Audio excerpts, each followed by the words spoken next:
il gît sur le bord de la piste, et ça, c'est quand même pas un événement anodin, parce que perdre un réacteur au décollage, c'est déjà une situation dramatique, mais là, perdre physiquement le réacteur, ça veut dire des problèmes au niveau de l'hydraulique, au niveau des systèmes électriques, ça déséquilibre totalement l'avion.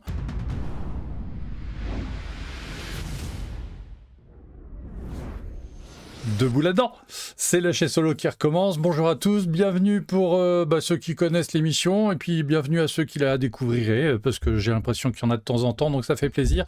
On va discuter un petit peu aviation pendant 1 heure. On va donc parler cette semaine d'une actualité un peu dramatique malheureusement, puisque vous avez forcément vu les images. Voilà, mardi en fin d'après-midi aux États-Unis, à Louisville, dans le Kentucky, un avion s'est écrasé au décollage. Un MD-11, un Boeing MD-11, en fait un McDonnell Douglas MD-11 cargo qui s'est écrasé au décollage. Je vous mets en ouverture une photo des deux avions, parce qu'en fait l'histoire du MD-11 reste quand même très très liée à l'histoire du DC-10. Et là, vous avez deux de ces avions à l'écran, un d'UPS, comme celui qui s'est écrasé mardi, et puis un de FedEx. Et pour la petite histoire, celui de FedEx, c'est bien un DC-10, peut-être même un MD-10. Les MD-10, ils ont été retirés du service aussi, donc quelque part, c'est une page d'histoire qui se tourne, et peut-être que l'accident du MD-11 va accélérer la fin de l'histoire des avions Douglas, quelque part. Et c'est là-dessus qu'on va revenir. Je ne vais pas reprendre les causes de l'accident parce qu'on ne les connaît pas. On va reprendre le déroulé et des événements, les images les plus marquantes aussi. Et puis on va en tirer surtout la pelote pour aller parler un petit peu du DC-10 et surtout du MD-11 pour expliquer ce que ces avions ont de particulier et en quoi, quelque part, le sort a jamais été très favorable à l'histoire de cette famille d'avions qui pourtant ne manquait pas de qualité. L'avion qui s'est écrasé donc mardi soir, 17h14 heure locale, 23h14 heure française, c'est celui-ci, donc un MD-11 qui a été construit au début des années 90 pour Thai Airways et qui a été modifié comme cargo pour UPS aux alentours de 2006. Donc c'est un avion qui était cargo depuis 20 ans, qui n'avait jamais vraiment fait parler de lui. Alors évidemment, pour l'accident, il y a eu beaucoup d'images tournées. Un jour peut-être qu'on écrira une thèse sur l'importance des dashcams dans les véhicules et des caméras de sécurité civile, de sécurité pour l'analyse des accidents. On sait pourquoi l'avion s'est planté. Il a effectivement perdu donc son réacteur numéro 1, le réacteur gauche. Par contre, on ne sait pas pourquoi il a perdu le réacteur. C'est ça la clé de l'énigme. Donc c'est pour ça qu'il y a une enquête. Mais pour ce qui est du déroulement de l'accident, là, il n'y a pas trop d'informations. Moi, j'étais tranquille chez moi. Je venais de terminer un petit vol sur Flight Simulator. Et puis, comme d'habitude, je fais un petit tour d'actu. Puis je tombe sur un tweet de Flight Radar qui sont vraiment très, très, très réactifs, ces gens-là. Et qui disent, le tweet disait, on a des informations d'un éventuel accident d'un MD-11 à Louisville. Et information non confirmée avec cette capture d'écran montrant une trajectoire qui s'interrompt. Et effectivement, c'était bien un crash, et un crash majeur, puisque très rapidement, on a reçu des informations comme quoi la dernière réception du transpondeur de l'avion était au-dessus de la zone industrielle. Là, l'image est intéressante parce qu'on voit donc la piste d'où le MD-11 a décollé, la zone industrielle sur laquelle il est tombé. Ce qui est terrible, c'est que là, vous avez ici, c'est un terrain vague. Il serait tombé là, il y aurait sans doute eu beaucoup moins de victimes au sol. Pour l'instant, on était à 3 morts dans l'avion, donc l'équipage, les 3 membres d'équipage, et puis une dizaine de personnes tuées au sol. Je pense que s'il était tombé réellement dans le terrain vague, le bilan humain aurait été un tout petit peu plus léger. Dès que l'avion s'est écrasé, les vols se sont arrêtés sur l'aéroport, ça c'est normal, puis vu le panache de fumée, ils n'allaient pas faire décoller les avions dans ce truc-là, il fallait laisser les secours. Des hélicoptères sont venus tourner autour du drame pour faire ce genre d'image, et là, on voit bien l'ampleur du drame, avec quelques bâtiments remarquables. Celui-ci en particulier que j'ai identifié qui est ici. Je m'étais amusé très rapidement parce que j'avais vu cet entrepôt avec sa petite cahute sur le toit. Lui, il est exactement... que je ne me perde pas. Il est ici. La cahute, donc l'atelier qui est un garage automobile, il est là en 2. Et évidemment, là, on a les parkings de voitures en 3. Donc l'avion, décolle ici, on a des impacts juste comme ça. Et en fait, ça, c'est une photo qui a été prise tout à l'heure, qui a été diffusée tout à l'heure, encore une fois par Flight Radar. Bon, voilà la traînée de l'avion et il reste pas grand-chose de la machine. Alors évidemment, il y a peut-être des morceaux d'épave un petit peu plus bas, mais la traînée est vraiment impressionnante. L'avion décollait pour un vol régulier vers Honolulu. Il était sans doute chargé à fond de carburant et un MD-11, ça peut prendre jusqu'à 120 tonnes de kérosène, donc 146 000 litres de kérosène. Je ne sais pas s'il avait les pleins totalement faits au moment de l'impact, mais les images montrent que oui, il était très très très chargé en kérosène. Voilà ce que ça donnait quelques minutes après le drame. C'est le début de l'enquête. Il y a eu un point qui a été fait par le NTSB dès le lendemain. Il y a une trentaine d'enquêteurs qui sont sur place, ce qui est beaucoup. Mais bon, c'est un crash majeur, même si le bilan humain est moins fort que sur d'autres accidents, même plus récents, comme celui de Washington. Alors, le scénario, il est établi. On a un réacteur qui était en feu, sans doute au moment de V1. Au moment de la rotation, alors certaines sources, mais ça j'ai pas pu vérifier, parlent d'un pompage éventuel sur le numéro 2, donc ça veut dire une perte de puissance aussi sur le numéro 2, ce qui fait que l'avion n'a pas vraiment réussi à décoller. Juste passé la barrière, il a sauté par-dessus un gros entrepôt qui est là, et puis il s'est vomi dans la foulée. Donc il y avait 3 personnes à bord, ce qui est un équipage à peu près normal pour un vol qui allait donc 6000 km vers Honolulu, vers Hawaï. Donc il y a 2 personnes à bord du MD-11 puisque c'est un équipage à 2, puis une personne en plus pour prendre le relais pour que les temps de travail soient respectés. Et puis c'est pour ça qu'ils étaient 3 à bord.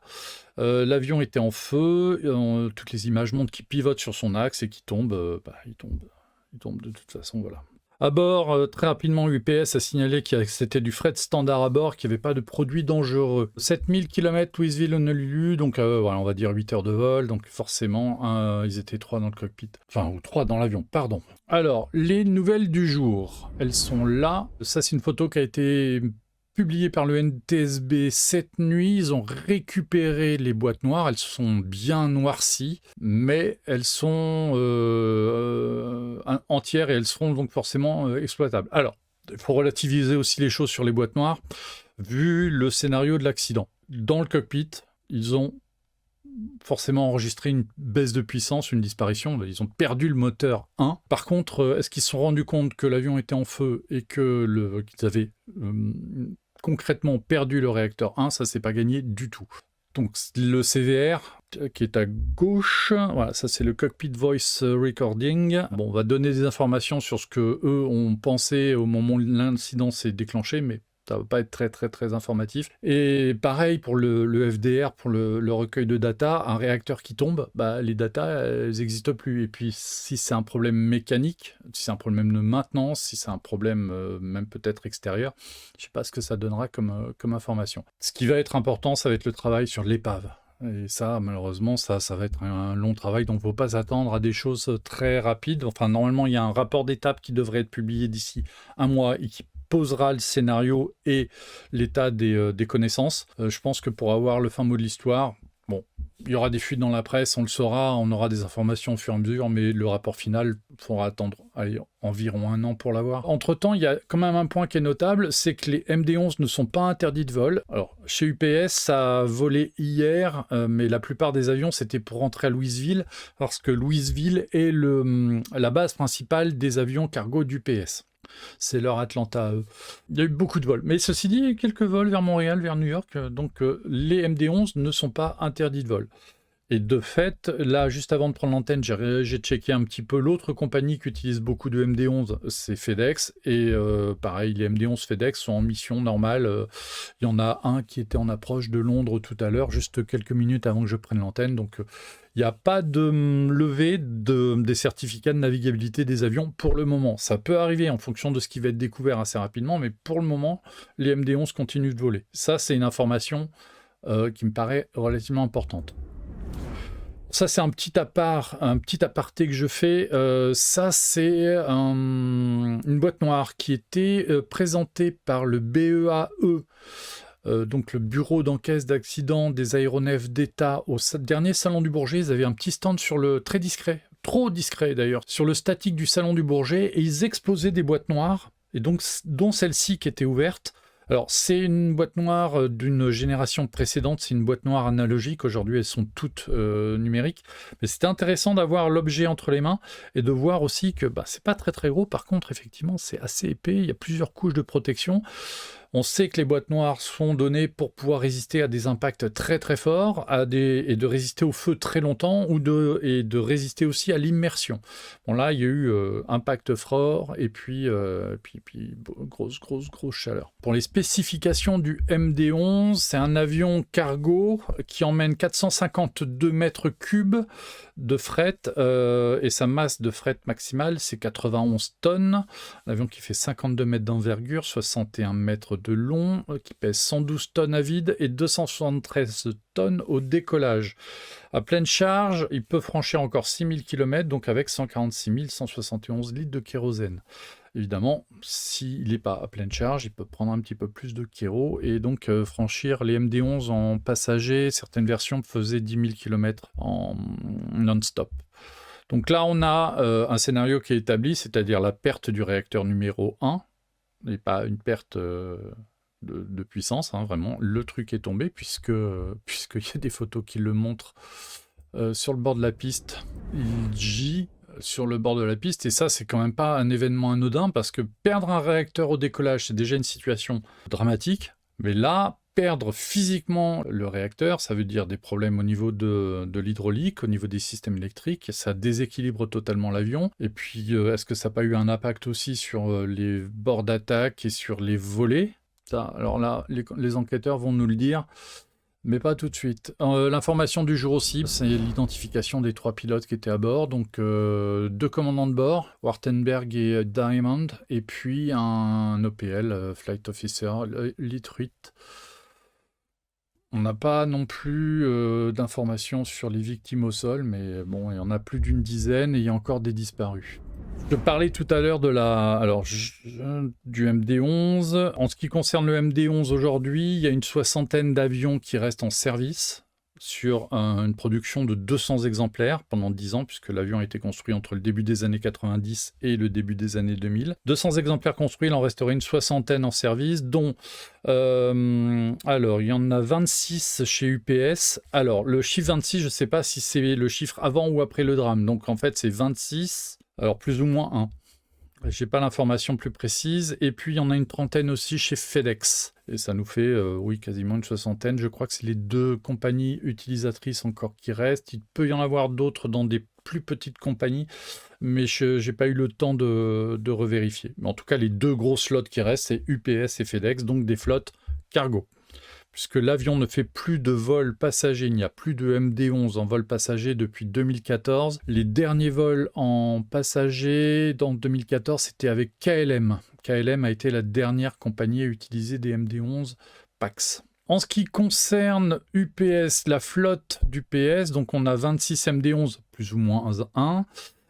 C'est 294 avions en propre, donc des Airbus A300, Boeing 747-400 ou 800, 757, 767, donc MD-11. Et donc base principale Louisville et ils ont un hub à Cologne en Allemagne. La compagnie a subi donc le 3e crash de son histoire. Il y a eu un crash précédent en 2010 avec un Boeing 747 qui s'est écrasé du côté de Dubaï. Un accident important parce que c'est là qu'on s'est aperçu que les batteries au lithium prenaient feu toutes seules. C'est ce qui s'est passé dans le 747. Ils ont eu un feu Ils avaient un chargement qui comportait des batteries au lithium, dont une s'est enflammée et ça a contaminé toute la cargaison à l'intérieur de l'avion. L'équipage a tenté de se dérouter vers Dubaï, mais ils n'ont pas réussi, ils se sont écrasés à quelques centaines de mètres de l'aéroport.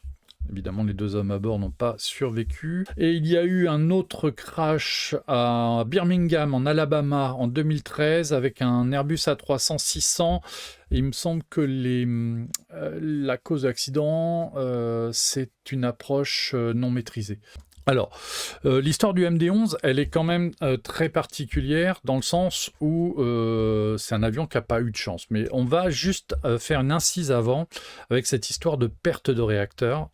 Alors, au décollage ou en vol. Sur l'histoire de la perte des réacteurs, En vol ou au décollage, il y a des cas très connus. J'avais évoqué ici sur une émission précédente le 747 à Anchorage, un 747 100 ou 200 d'Evergreen qui avait perdu son réacteur au décollage à Anchorage et qui avait pu revenir. Lui, il avait perdu physiquement, le truc était tombé. Il y a eu l'avion de chez El Al, le 747 de chez El Al, qui était tombé sur un immeuble à Amsterdam. Il avait fait beaucoup de morts aussi, qui avait fait beaucoup parler parce que la cargaison à bord du 747 a toujours été plus ou moins mystérieuse. Donc on a des cas d'avions où le réacteur tombe. Et là, c'est le cas aussi. Mais il y a eu un cas en France d'un avion qui a perdu son réacteur en vol. Et ça, je voulais juste le placer parce que l'histoire, elle est folle. On est au début des années 90, je crois que c'est 92. C'est un Boeing 707 d'une compagnie africaine qui faisait une liaison entre la France et l'Afrique, un cargo, aussi à nouveau. Et au-dessus du Massif central, il n'a pas perdu un réacteur. Non, il en a perdu 2. Les 2 de l'aile droite. Et ils sont tombés. Et les réacteurs ont été récupérés autour du Massif central. L'avion, donc, qui était à son altitude de croisière à ce moment-là. On imagine la grosse panique à bord. Le Mayday, Mayday, il a été totalement justifié. Eh bien, pour la petite histoire, l'avion s'est posé à Istres avec les 2 réacteurs manquants sur l'aile droite, et l'avion s'est posé, l'équipage s'en est sorti. Et c'est quand même un truc de fou. Alors, j'ai plus en mémoire les causes de la chute des réacteurs, mais il me semble que c'est bien un problème de maintenance. Et si je me souviens bien de l'histoire du 707, c'est que le premier tombe plus ou moins pour des raisons de fixation, et qu'il a entraîné le deuxième dans sa chute. Alors, pas directement, mais voilà. Et malgré tout, ils ont réussi à se poser avec 2 réacteurs manquants à droite. Faut imaginer un peu le pilotage et l'ambiance dans le cockpit. Ça devait être un truc incroyable, cette histoire. Évidemment, l'avion, il a été ferraillé sur place. C'est en 1992 à Istres. Bon, pourquoi Istres et pas Marseille? Parce que la piste à Istres, elle est beaucoup plus longue, c'est beaucoup plus dégagé autour, donc il y a beaucoup moins de risques. Et ils ont fait un très très bon choix. Et il me semble que les contrôleurs qui avaient pris en charge l'avion à ce moment-là ont été félicités parce que ils ont fait exactement ce qu'il fallait. Je pense qu'il y a un bouquin de chez Otelli qui doit raconter l'histoire, je ne sais plus lequel, mais franchement, intéressez-vous à l'histoire de ce Boeing 707 parce que l'histoire se termine bien. Et moi, j'aime bien quand les histoires se terminent bien. Alors, l'histoire du MD-11. L'histoire du MD-11, elle est indissociable de l'histoire du DC-10. Et sur cette planche, on a un DC-10 en haut et un MD-11 en bas. Le MD-11, c'est la version longue du DC-10. On a rajouté 6 mètres avec une section en amont de l'aile et une autre section en arrière de l'aile pour avoir un appareil un tout petit peu plus long, pour prendre plus de passagers, pour prendre aussi plus de carburant parce que le MD-11 dispose d'une réserve de carburant aussi dans l'empennage arrière, pour aussi des histoires d'équilibrage. Pas seulement pour donner un peu plus de distance franchissable, mais aussi pour le flux de carburant permet de maintenir l'assiette de l'avion. Donc les différences entre le DC-10 et le MD-11, c'est la longueur du fuselage et aussi le truc qui permet de les reconnaître d'un seul coup d'œil, c'est la présence de winglet. Il n'y a jamais de winglet sur un DC-10, par contre sur un MD-11, ils y sont systématiquement. La principale différence technique entre le MD-11 et le DC-10, ça va être le cockpit, on va y revenir après. Les 2 avions sont extrêmement liés, ça c'est une photo de chez McDonnell Douglas qui est prise donc à la fin des années 80 où on a sur la même chaîne de production la dernière pièce du dernier DC-10 et la première du premier MD-11. Et ça c'est tout début, c'est sa premier vol 10 janvier 1990 et donc ça c'est la livraison officielle du premier exemplaire, du premier MD-11 à Finnair, donc tout début des années 90 à Long Beach. Donc c'est le site original de Douglas, qui est légèrement au sud de Los Angeles. Grosse cérémonie pour la livraison de l'avion en présence d'un DC-2 qui appartient au Museum of Flight de Seattle, donc le musée Boeing. À cette époque-là, McDonnell Douglas est indépendante de Boeing. Par contre, 6 ans plus tard, en 1996, pour un montant de 13 milliards de dollars, Boeing va racheter McDonnell Douglas. Et ça, c'est un événement considérable parce que la guerre, il y a toujours eu une guerre ouverte entre McDonnell Douglas et Boeing. C'est vraiment les 2 opposants, surtout sur ces dernières années, et notamment sur les avions de ligne.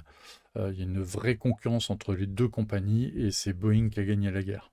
Vraiment. Et il l'a gagné notamment parce que le DC-10 et le MD-11 ont été des échecs commerciaux, alors que Boeing, à ce moment-là, entre le 747 ou voire le 777 qui est arrivé assez rapidement, Boeing a gagné la guerre de très loin. Puis alors, je ne parle même pas du 737 qui a bouffé le DC-9 et tous les dérivés MD 80 et 90. La différence, alors elle est invisible de l'expérience entre le DC-10 et le MD-11, c'est le cockpit en fait. Le concept du MD-11, c'était de passer un cockpit à 2 personnes. Sur le DC-10, vous avez 2 pilotes, donc commandant de bord OPL et surtout, vous avez encore le mécanicien navigant. Là, dans les années 90, le mécanicien navigant, on le fait descendre, et l'avion se pilote à 2. Là, vous avez un cockpit alors c'est un KC-10, donc c'est la version militaire du DC-10, mais la planche de bord est la même que les avions de ligne de première génération. On a une instrumentation qui est totalement analogique. Il y a quand même un FMS ici. Puis l'avion est marqué KC-10. Le KC-10 a été construit à 60 exemplaires pour l'US Air Force. Et c'est ce qui a permis un peu à la ligne, la chaîne de production de DC-10 de perdurer un tout petit peu. Avec le MD-11, Douglas veut essayer de remporter plus de parts de marché et donc d'être plus moderne. Donc c'est pour ça aussi qu'on supprime le mécanicien navigant et on passe à un cockpit tout écran. Donc c'est une suite avionique Honeywell. C'est des écrans qui font 20 cm sur 20 cm. Et qui sont couplés à un système qui permet de se passer du mécanicien navigant. Et puis on voit que là, il y a quand même 3 FMS maintenant. Cockpit à 2, pour la petite info quand même, oui, donc le premier MD-11 Finnair est livré en 1990, et dès la production sur chaîne, le MD-11 est quand même conçu en cargo, puisqu'on a une 50aine de MD-11 qui sont directement construits en cargo. Et le premier est livré dès 91. Il faut dire qu'il y avait derrière l'expérience du DC-10 qui avait eu un bon début de carrière en avion de ligne, mais très rapidement, il y avait eu beaucoup de demandes pour du cargo. Juste un chiffre, sur les 10 premières années d'exploitation, donc c'est entre 1990 et 2001, donc aussi sur la période de sa production, 23 compagnies aériennes opératrices du type avaient transporté la bagatelle de 133 millions de passagers au cours de 5 millions d'heures de vol. Voilà, donc l'avion volait beaucoup. La photo, elle est prise sur un avion d'Aeroflot. Aeroflot a eu des MD-11 et des DC-10. Et là, il y a une petite astuce, c'est que ce qui prouve bien aussi la compatibilité entre les deux avions, c'est qu'on a un manche de DC-10 avec un manche de MD-11, puisque les deux sont siglés. C'est le même modèle, c'est juste la couleur qui change et puis le marquage au milieu. Et c'est allé assez loin, cette transformation et ce cockpit du MD-11, c'est qu'en rétrofit, Douglas a modifié des DC-10 avec la suite avionique du MD-11, et c'est devenu le MD-10. Donc la différence entre le DC-10 et le MD-10, c'est juste le cockpit. C'est la même chose qu'entre le CL415 et le DHC 515 finalement, cette histoire. Les MD-10 sont restés en service jusqu'à très récemment, je crois que c'est l'année dernière que FedEx a mis les derniers au rencard. Il en reste quelques-uns des MD-10 en vol, mais c'est devenu très très rare. Par contre, les avions qui sont utilisés en bombardier d'eau chez Tanker 10, ce sont bien des DC-10-30, ils ont encore la vieille avionique. L'histoire du MD-11, c'est un avion qui connaît un échec commercial assez relatif, 200 exemplaires seulement, qui connaît un total de 5 crashs mortels seulement. On en a un le 6 avril 1993, c'est un MD-11 de China Eastern qui fait un vol entre Shanghai et Los Angeles avec 255 personnes à bord. Et en fait, dans le cockpit, visiblement, un des personnels navigants a touché la manette de sortie des volets en vol et l'avion est parti dans des embardées incroyables au-dessus de l'Alaska. Ils ont fait des montées et des descentes, ils ont pu récupérer le contrôle de l'avion à temps, ils se sont posés mais il y avait beaucoup de blessés à bord, 156 blessés et surtout 2 morts. Après, il y a eu le 2 septembre 1998, et là, ça a été le plus gros drame de l'histoire du MD-11, puisque le MD-11 HB India Whiskey Fox de la Suisse Air, avec 229 personnes à bord, qui assurait le vol New York-Genève, s'est écrasé au large d'Halifax, il n'y a pas eu de survivants. En fait, l'histoire, c'est que l'avion venait de décoller de New York et puis il y a eu de la fumée dans le cockpit. En fait, il y avait un feu qui s'était déclenché, un court-circuit dans le circuit de l'IFE, dans In-Flight Entertainment, dans ce qui permet de diffuser les films dans les écrans qui étaient accrochés au siège. Il y a eu un petit court-circuit alors je crois que c'était juste en arrière du cockpit. Et le feu a pris.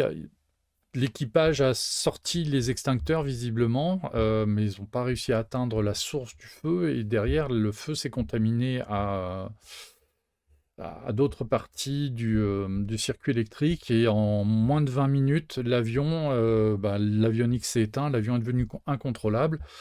Et ils se sont écrasés en mer et il n'y a pas eu de survivants. Alors pour comprendre ce qui s'est passé, parce que l'équipage à la radio était dans l'incapacité de dire ce qui se passait, si ce n'est qu'il y avait une fumée à bord, une fumée très dense, au point que même avant que les écrans s'éteignent, il y a les pilotes disaient qu'on n'arrive pas à voir les instruments, alors que bon, globalement, ils sont comme de là à moi à mon écran, donc c'est une vingtaine de centimètres. Comme l'avion est tombé à l'eau, mais dans des zones relativement peu profondes, il y a eu une énorme opération de récupération des pièces. Et à Halifax, dans un hangar, ils ont reconstitué une grande partie de l'avion pour trouver à l'endroit où c'était possible de trouver l'origine du feu. Et là, ce que vous avez, c'est justement ces pièces qui ont été ramassées en mer, qui ont été donc installées sur un treillis métallique. Et c'est une espèce de pulse 3D géant qui a été organisé, qui a coûté une fortune, je crois une 50aine de millions de dollars, mais qui a permis de déterminer l'origine du feu et le déroulement du drame. Ils ont eu relativement peu de temps pour prendre une décision. C'était à la limite de pouvoir se poser. Il y a des polémiques sur les procédures au sein de la compagnie qui ne permettaient pas à l'équipage de se poser aussi lourd, mais bon, on voit bien que le temps ne leur permettait pas de faire grand-chose, en fait. C'est le seul gros crash de l'histoire du MD-11, 229 morts. Après, il y a eu des accidents graves qui ont fait d'autres victimes, et c'était que des avions cargo, donc à chaque fois, on a 2 ou 3 morts. Donc le 15 avril 99, un cargo MD-11F de Korean, 3 personnes à bord, l'équipage perd ses repères visuels en montée initiale, et l'avion va s'écraser, ils font 5 morts au sol, donc alors c'est pas le même scénario qu'à Louisville, mais ça ressemble un petit peu. On a le 22 août 1999 un MD-11 de China Airlines avec 315 personnes à bord, entre Taipei et Hong Kong Sheplapcock, et qui font un atterrissage dur en pleine tempête. Le moteur 3 touche la piste, c'est-à-dire si ça avait tapé fort, le train droit se casse, l'aile droite se brise, l'avion se retourne et prend feu. Malgré tout, il n'y a que 3 morts. On s'en sort plutôt pas mal. Et puis le 16 mars 2009, c'est le dernier accident mortel pour un MD-11 avant l'accident de mardi. Donc c'est un MD-11 de chez FedEx à l'atterrissage à Tokyo Narita. Problème de contrôle de l'avion, il impacte à l'atterrissage et l'équipage malheureusement ne survit pas, il y a 3 morts. Après, si on fait la liste des autres accidents sur lesquels il n'y a pas eu de victimes mais où il y a eu des dégâts substantiels, j'en ai retrouvé 4. FedEx en 97 à Anchorage, un atterrissage raté, équipage indemne, avion détruit. FedEx 99 à Subic Bay, pareil, arrivée trop rapide à l'atterrissage, avion détruit. Avion détruit Lufthansa Cargo à Riyad en Arabie Saoudite en juillet 2010, vitesse de descente trop rapide. Pareil, l'avion a rebondi, le train s'est brisé, le fuselage est parti en flammes, mais l'équipage a évacué. Et puis le dernier en date, c'est un avion de Centurion Air Cargo en 2012, qui, pareil, train d'atterrissage cassé à l'atterrissage. L'avion connaît une carrière, il y a effectivement Halifax, qui est une grosse tâche dans son histoire, mais globalement, c'est un avion sans histoire, le MD-11. Voilà. Donc c'est pour ça aussi qu'il y a eu pour ça aussi que je réagis, c'est qu'il y a eu énormément de commentaires pour dire « Ah, les avions américains, le MD-11 c'est de la merde, gna gna gna ». Finalement, quand on regarde vraiment les chiffres, c'est un avion relativement sûr, c'est des avions qui volent depuis certains 35 ans, et qui donne satisfaction, quoi. Donc c'est vraiment une machine qu'on pourrait qualifier de fiable. C'est pour ça que la chute du réacteur sur l'accident de Louisville, alors je ne vais pas dire est intéressante, mais elle est inquiétante. Est-ce que c'est un problème de maintenance ? Ça, on va vite le savoir. Est-ce que c'est un problème de vieillissement de l'avion? C'est possible aussi. Est-ce que c'est un facteur externe? Ben, on verra bien. Tout le monde a fait le rapprochement avec l'accident qui a eu lieu à Chicago O'Hare. Donc, c'était le 25 mai 1979. Donc, je vous ai mis les 2 photos existantes du drame. Pour la petite histoire, c'est un élève pilote qui traînait du côté de O'Hare, qui a vu l'avion décoller, qui l'a vu pivoter, qui avait son appareil photo, un spotter, quelque part, et il a pris les 2 photos que vous avez là, et qui montrent le drame. Et oui, là on est sur un DC-10, donc la version courte et qu'on va qualifier de... si le MD-11 est numérique, c'est la version analogique du MD-11 quelque part. C'est l'accident qui a pourri la carrière du MD-11. Voilà, pour être très clair, il y a eu 2 gros accidents qui ont pourri la carrière du DC-10, pardon, c'est Hermenonville et c'est Chicago.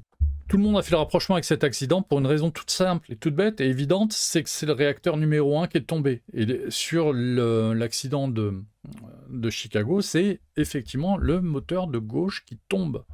Et il est tombé pour une raison toute simple, c'est que chez American Airlines, les mécaniciens n'avaient pas adopté la bonne méthode pour assurer la maintenance des réacteurs. Ça, c'est un extrait du livre Air Disasters. Donc, c'est Matthew Teich qui a illustré ce problème.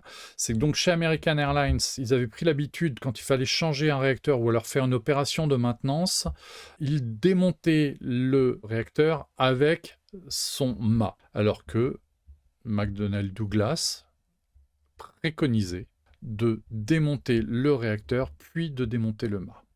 C'est juste un problème de procédure. Et en fait, comme ce que faisait American Airlines, ça tirait sur un certain nombre de pièces. Et c'est ce qui s'est passé. Donc au décollage, au moment de la rotation du DC-10 d'American Airlines, le réacteur est tombé. Et il tombe au moment de la rotation. L'équipage comprend que on a perdu un réacteur, mais ne comprennent sans doute pas que le réacteur est tombé. Et ils perdent le contrôle de l'avion. Il tombe. Il y avait 271 personnes à bord, il n'y a pas eu de survivants. Et puis, il y a eu aussi 2 personnes qui ont été tuées au sol parce qu'il est tombé sur un endroit où il y avait des mobil-homes. Et il a donc tué 2 personnes en plus au sol. Le DC-10, au moment de l'accident de O'Hare, avait déjà une mauvaise réputation à cause de ce qui s'était passé à Hermenonville. Mais après l'accident de O'Hare, il y a eu un temps où les DC-10 ont été interdits de vol. Et c'est un temps qui a duré un peu longtemps, parce que il se posait la question de savoir, mais est-ce que le problème ne va pas se montrer sur d'autres machines? Et au final, McDonnell Douglas a été plus ou moins libéré de ses obligations sur ce drame-là. C'est juste la compagnie qui a été condamnée à $500 000 d'amende pour procédure de maintenance incorrecte. Mais on sait que en 79, à partir de ce drame-là, les ventes de DC-10 sont déclinées. Et moins de 10 ans plus tard, face à la mévente de son avion, c'est pour ça que Douglas lance le MD-11, une version plus moderne, pour essayer de regagner des parts de marché. Alors, MD-11, du fait d'un petit empennage en profondeur, il est délicat à poser. Il approche plus vite que les autres avions, il est sujet à des potentiels rebonds, ça a donné 2 accidents, on vient de les voir effectivement. Nevalfa, une bonne remarque de ta part, est-ce que la mauvaise réputation n'a pas été amplifiée avec les conséquences de la fusion avec Boeing dont les déboires sont arrivés à McDonnell Douglas? Alors, est-ce que la mauvaise réputation du DC-10 est la conséquence de la fusion et est-ce que Boeing a insisté là-dessus? Je te dirais non, en fait. Je dirais que c'est l'inverse. La fusion entre Boeing et McDonnell Douglas est la conséquence de la mauvaise réputation du DC-10. En gros, après American Airlines, après l'accident de O'Hare, les DC-10 sont interdits de vol un certain temps. Et puis surtout, derrière, une campagne de presse en disant c'est quoi cet avion qui perd ses réacteurs, parce que l'accident est extrêmement spectaculaire. Derrière, les ventes du DC-10, elles déclinent. Et donc, on voit que 10 ans après, McDonnell Douglas est obligé de changer de modèle pour redonner de l'air à sa production d'avions de ligne. Il y a un point de détail qui compte énormément, c'est que dans la foulée du drame de 79, le DC-10 a tellement mauvaise réputation que certaines compagnies masquent sur les avions le nom DC-10 parce que les passagers ne veulent pas voler en DC-10. Alors on leur dit non, vous inquiétez pas, c'est un Douglas. Faut dire que bon, les passagers, enfin si c'est les mêmes qu'aujourd'hui, ils connaissent pas les avions, donc c'est facile de leur bourrer le mou. Mais en fait, c'est ça qui s'est passé. Après l'accident de Chicago, le DC-10 est devenu un avion un petit peu maudit et les ventes se sont pété la gueule. Sauf que l'avion était excellent, c'est un très très bon avion, mais voilà, il a été victime d'un, voire même plusieurs coups du sort. Même ambiance que le 737 MAX, sauf que le MAX, c'est vraiment un problème de conception. Le DC-10 a eu un problème de conception qui a fait un accident, mais qui a été très vite corrigé, et qui n'était pas vraiment en cause dans l'histoire, mais tout ça s'ajoute. Donc voilà, et en fait, McDonnell Douglas vend tellement mal ses avions que, effectivement, en 96, Boeing peut mettre la main sur la compagnie était endettée, ils avaient développé des avions qui ne s'étaient pas bien vendus. Franchement, 464 exemplaires du DC-10, quand on voit la production du 747 en phase ou du 777, on voit qu'il y avait un vrai marché pour un avion de 400 places. Bah oui, mais ils n'ont pas réussi à prendre leur place. Ils ont pris leur place sur le marché du cargo, mais pareil, hein, les 777 cargo qui arrivent chassent les MD-10 et chassent les MD-11. Il faut dire qu'ils sont plus modernes aussi. Ce qui s'était passé quelques années plus tôt avec le DC-10 et qui participe à la mauvaise réputation de l'avion, c'est ce qui s'est passé à Windsor. Alors Windsor, c'est la ville du Canada qui était ce jour-là survolée par un avion d'American Airlines qui était en service depuis 2 ans, ça se passe en 72. La porte bagage arrière était mal verrouillée, elle s'est ouverte en vol, décompression explosive. L'avion tient, se pose à Windsor. Qu'est-ce qui se passe avec votre porte? Votre système là, il est pourri, monsieur Douglas. Faut changer ça parce que là, on s'est aperçu qu'on pouvait fermer la porte cargo sans qu'elle soit verrouillée et sans qu'il y ait d'alerte. Attention, ta porte, elle n'est pas verrouillée. Donc à 10 000 pieds, quand tu as la pressurisation qui commence à donner, la porte, elle est chassée, elle s'ouvre. Et là, ça fait une décompression. Après l'incident de Windsor, McDonnell Douglas envoie un mot à toutes les compagnies en disant voilà, ceux qui ont acheté des avions, faites modifier votre porte arrière cargo de façon à ce qu'elle se verrouille bien, et ainsi de suite. Et puis sur les avions suivants, on va modifier le truc. Puis il s'est passé Ermenonville, donc 3 mars 1974. Alors les circonstances du drame, elles doivent être expliquées, parce que en fait, c'est un avion qui arrivait d'Ankara, qui allait à Londres et qui faisait, au cours de son vol, escale à Paris. Vol régulier. On est en mars. La veille, il y a eu un truc à Paris, un match du tournoi des 5 nations qui opposait la France et l'Angleterre. Et ce week-end-là, la BOAC et British Airways, qui doivent fusionner, sont en grève. Donc, tous les supporters qui sont venus en France en avion et qui veulent rentrer chez eux après le match, il y a eu match nul, si je me souviens bien. Un truc genre 12-12. Se sont retrouvés il n'y a pas d'avion British, il n'y a pas d'avion BOAC, les avions Air France sont pleins. Et là, il y a le DC-10 qui arrive d'Ankara avec très peu de passagers, qui en libère un certain nombre à Orly. Et de fait, ils sont de la place, donc l'avion se remplit et il est plein ras la gueule. Et le DC-10 décolle d'Orly pour aller à Londres. Il passe 10 000 pieds, la pressurisation se met en route, la porte qui était mal verrouillé s'arrache et l'avion est tombé à Ermenonville. La photo que je vous présente à l'écran, je crois que je vous l'avais déjà montrée, c'est la clairière que le DC-10 a fait dans la forêt d'Ermenonville. Elle est prise depuis un PS-28 qui était piloté par Frank May ce jour-là. On était allé se promener je sais plus où et je voulais absolument prendre la photo de cette clairière parce que ça fait partie des événements, depuis que je m'intéresse à l'aviation, c'est un événement marquant pour moi. Et donc j'ai cette belle photo de la forêt d'Ermenonville où la clairière de l'accident du DC-10 existe encore. Faut la repérer, mais quand on a les coordonnées, ça se passe plutôt bien. Après, on est allé à pied, en voiture, se balader. Donc ça, c'est le monument qui a été érigé à Ermenonville, à quelques centaines de mètres de la fameuse clairière. Quand on y est allé, le monument était propre, mais il se raconte que dans la clairière, il y a encore beaucoup de morceaux de métal enterrés. L'avion est arrivé avec une vitesse folle. Il s'est planté quasiment à l'horizontale avec quasiment 900 km/h de vitesse. Donc il a été éparpillé façon Pulse. Et il y a encore énormément de bouts de métal qui sont encore dans le sol. Il n'y a pas très longtemps, je suis allé à Nîmes, il y a un mois, je suis allé sur le site d'un crash qui a eu lieu il y a 2 ans, et on a ramassé un paquet de morceaux aussi, et donc en fait, sur les lieux d'accident, il reste souvent encore beaucoup de morceaux. Bah là, visiblement, nous, on n'en a pas vu. La tradition des gens qui se baladent dans cette clairière, parce que c'est quand même un lieu de promenade malgré tout, c'est de ramasser les morceaux de métal que les gens trouvent et puis de les mettre sur le monument. Puis après, ils sont régulièrement nettoyés.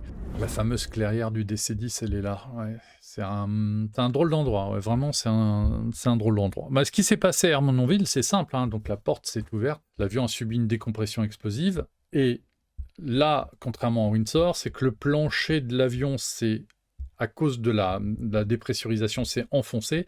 Et en s'enfonçant, il a coupé les commandes hydrauliques et les commandes de vol. Donc l'équipage a perdu le contrôle de l'avion. Il avait plus qu'en... Il me semble qu'il avait encore l'autorité sur les gaz. Donc le pilote a compris qu'il avait plus d'autorité sur la gouverne de profondeur. Donc il a mis plein gaz, parce que les avions, plus on leur met de gaz, plus ils ont tendance à monter.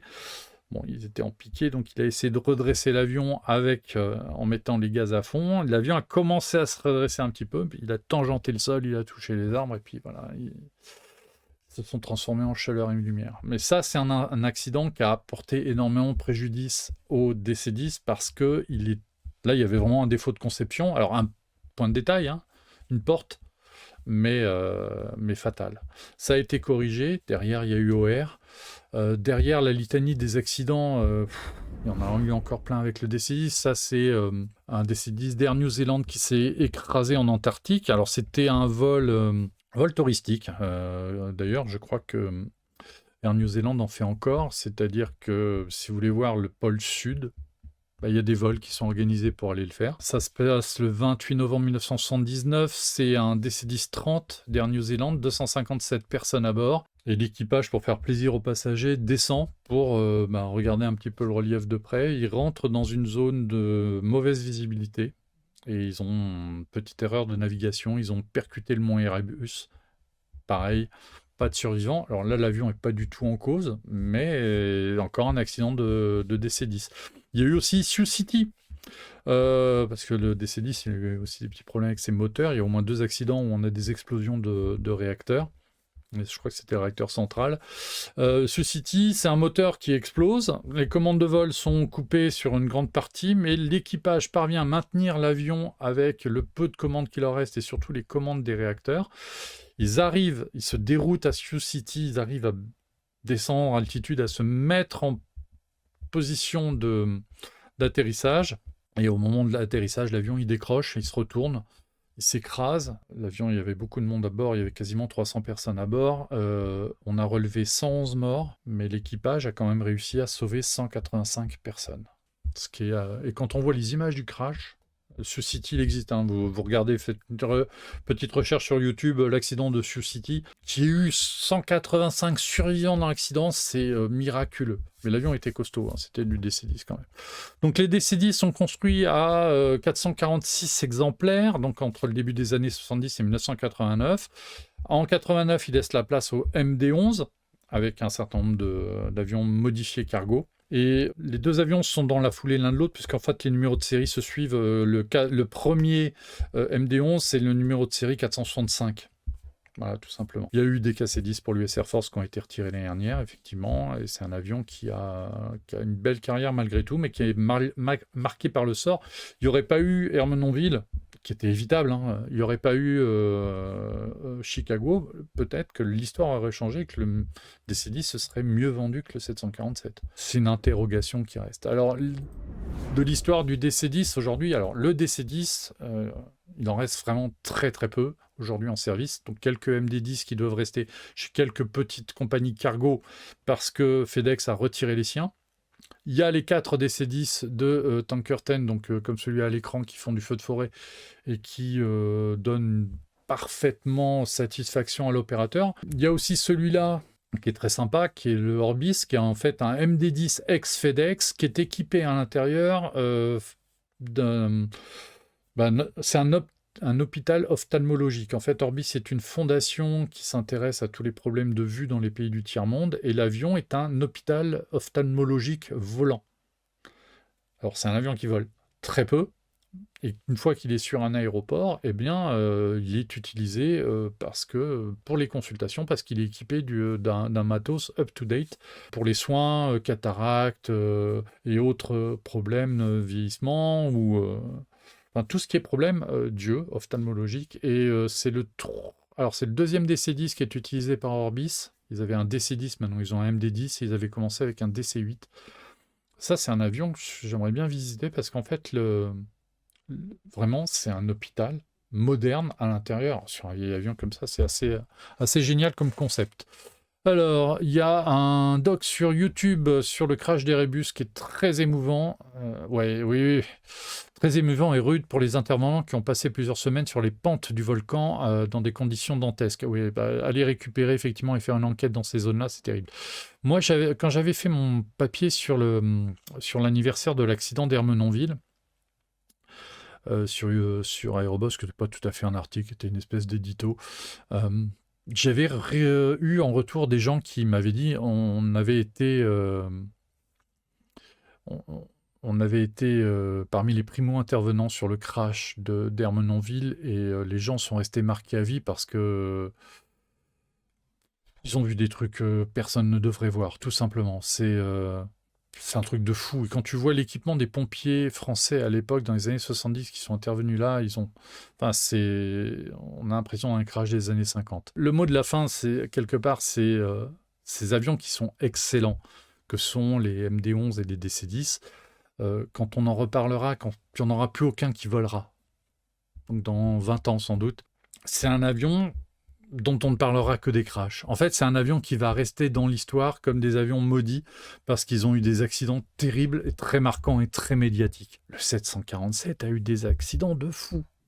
La collision de Tenerife, le 747 qui a perdu sa dérive au Japon, etc. Enfin, qui ont fait énormément de morts, mais finalement, l'histoire se perd. Et l'avion continue à garder sa réputation de Queen of the Air. Pas usurpé, hein, mais c'est un peu dommage, c'est des avions réussis. J'ai eu la chance de discuter avec des gens qui ont volé sur DC-10, notamment chez UTA, puisque en France, le DC-10, c'était l'avion avec lequel on allait à Tahiti ou on allait dans les îles. C'était l'avion d'UTA. Bon, c'est l'avion aussi qui a eu une bombe au-dessus du Ténéré, il faut surtout pas l'oublier, mais là, l'avion, il n'est pas impliqué. Une bombe dans n'importe quel avion, ça donne ce résultat-là. C'est un avion qui va rester un peu maudit. Et terrible parce que tous les gens avec qui j'ai discuté qui ont des heures de vol sur l'avion, le cockpit, il est extraordinaire parce qu'il est très large, très confortable, il y a beaucoup d'espace, beaucoup de place. Il y a des grandes vitres, donc la visibilité vers l'extérieur, elle est incroyable. Et en termes de pilotage, l'avion est extrêmement agréable. Alors peut-être un peu moins le MD-11 parce que la taille de l'empennage, tout ça, ok. Alors Bertrand qui nous dit des DC-10, il y en a eu aussi chez Air Liberté et AOM. Oui. Tout à fait, et c'était dans la lignée des avions du TA, c'était les avions avec lesquels on partait en vacances. Il y a eu aussi en France des DC-10 chez Aérolyon, une compagnie qui était basée à Lyon et qui voulait desservir les Antilles directement depuis Lyon. Alors, ça a duré 2 ans, cette histoire-là, mais l'avion était sympa, ouais, effectivement. Et c'est pour ça que si on garde du DC-10 que l'image de l'avion qui a perdu sa porte à Ermenonville et à Windsor, qui a perdu son réacteur à Chicago et à Louisville, qui a percuté le mont Erebus, eh ben, c'est triste parce que c'était un avion extrêmement réussi. J'ai rencontré des pilotes de DC-10. J'avais dans mes relations quelqu'un qui avait joué un rôle important dans l'histoire du DC-10, c'est René Francillon, qui est l'auteur d'un certain nombre d'ouvrages sur les avions militaires et de ligne, qui est aussi l'auteur d'un des livres qui m'a permis de préparer cette émission. Et le jeune ingénieur aéronautique qui était René Francillon, dans la fin des milieu des années 60, un de ses premiers boulots, quand il a été embauché chez Douglas, chez Douglas à l'époque, avant que ça fusionne avec McDonnell Douglas, il avait travaillé un truc tout bête, hein. Il avait rédigé en équipe une partie comment on appelle ça, de l'étude de marché qui a permis à Douglas de lancer le DC-10. Et des discussions sur le DC-10 avec René, on en a eu. Et des photos, il m'en a fait passer un certain nombre. Je ne les ai pas utilisées sur ce live-là pour d'autres raisons. Ouais, c'est un avion qui, historiquement, a touché des gens qui m'étaient proches, et donc forcément, c'est un avion que moi j'aime bien. En plus, bon, ben voilà, il y a des DC-10 bombardés d'eau encore aux États-Unis, et ça me fait kiffer. En plus, je les ai vus, j'ai eu la chance de voir le premier d'entre eux au Bourget il y a 20 ans. J'aimerais bien aller les revoir. C'est un avion qui demande de la maintenance, nous dit Crélancien. Oui, mais tous les avions demandent de la maintenance. Beaucoup de maintenance. Beaucoup de maintenance. Voilà ce qu'on peut dire sur l'histoire du DC-10. Un avion qui a été marqué par le sort. Et malheureusement, cette mauvaise habitude continue. Sans présager des causes de l'accident de mardi, on a d'excellents avions qui font des missions rentables, parce que je ne pense pas qu'une compagnie comme FedEx pourrait se permettre d'utiliser une trentaine de MD-11 si les avions n'étaient pas rentables. Ils emportent une grosse quantité de paquets, parce que le volume à l'intérieur est assez grand. Les porte-cargo sont bien placés, etc. Enfin bref, c'est un avion efficace, réellement, mais qui n'a pas eu l'histoire que sa technologie méritait. Voilà, c'est le mot de la fin. C'est un peu dommage de ne parler de cet avion-là que pour ces drames-là. On aurait préféré en parler pour d'autres trucs. Bon, on va suivre un petit peu le cours de l'enquête.